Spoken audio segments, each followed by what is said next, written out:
वक्त की बात है, एक गांव में एक छोटी सी फैमिली रहती थी। ये लोग बहुत गरीब थे। बाप बूढ़ा होने की वजह से काम वगैरह कुछ नहीं कर सकता था, इसलिए उसका बेटा गांव के एक सेठ के यहाँ मुलाजमत करता था। सेठ का आम का व्यापार था। उसके गोदाम में आम की बोरियां थीं और वो लड़का उसका हिसाब किताब करता था और बिट्टू भी उसके कारोबार का बहुत ख्याल करता था। हाँ बिट्टू, आज हमने एक ट्रक आम का को हाट नगर भेजना है, तुम ये काम करवा लोगे?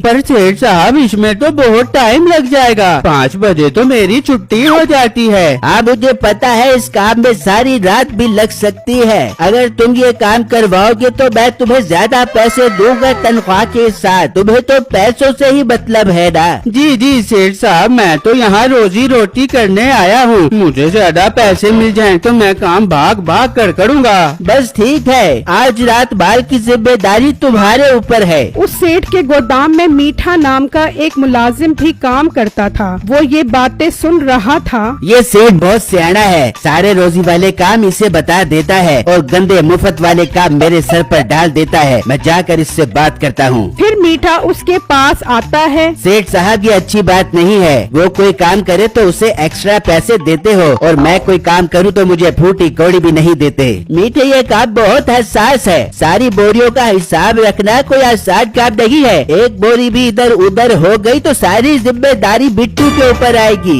ये बात सुनते ही मीठे के जहन में एक आइडिया आता है। जी सेठ साहब, आप बिल्कुल ठीक फरमा रहे हैं। मैं अपने अल्फाज की आपसे माफी चाहता हूँ। बिट्टू, तुम ठीक से काम करना। मेरी छुट्टी का टाइम हो गया है, मैं अब चलता हूँ। ये कहकर मीठा